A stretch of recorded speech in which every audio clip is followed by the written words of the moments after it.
C'est la reprise. Brushing vous accueille dans les coulisses de TF1 pour faire un point sur toutes les nouveautés en gris et il y en a beaucoup. Alors faut pas tarder, c'est parti.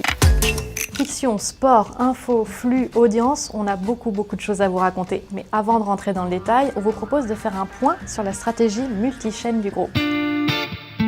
Le bilan de la stratégie multichaîne, il est bon puisque nos audiences depuis le premier semestre 2018 ont progressé et que globalement on a creusé l'écart sur cible publicitaire avec le groupe M6. TF1 reste évidemment notre priorité, le navire amiral et doit être la grande chaîne française de l'événement. Et puis autour, on a développé TMC qui est devenu vraiment la chaîne premium de la TNT, autour notamment de Quotidien et de Burger Quiz. Et puis en février, on a rebrandé HD1 et NT1 en TF1 Série Film qui devient vraiment une chaîne série cinéma et dont les audiences là aussi ont progressé au premier semestre 2018 et TFX qui a l'ambition de devenir la grande chaîne de divertissement à destination des jeunes, des fameux millennials et là aussi nos audiences sont en progression avec notamment un été record.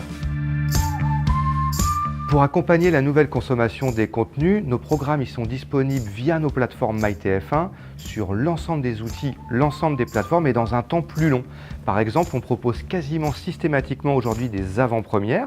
C'est notamment réservé pour les abonnés MyTF1 Premium. C'était le cas de Good Doctor, par exemple, qu'on a proposé une semaine avant la diffusion sur TF1 et qui a réalisé un record avec plus de 500 000 vidéos vues. Et puis après, on a bien évidemment le replay sur l'ensemble des devices étendu à 30 jours et qui permet à tous les consommateurs de consommer nos séries, nos émissions en binge-watching s'ils le souhaitent. On l'a aujourd'hui pour à peu près 80% de nos émissions et on est en train de l'étendre à 100%.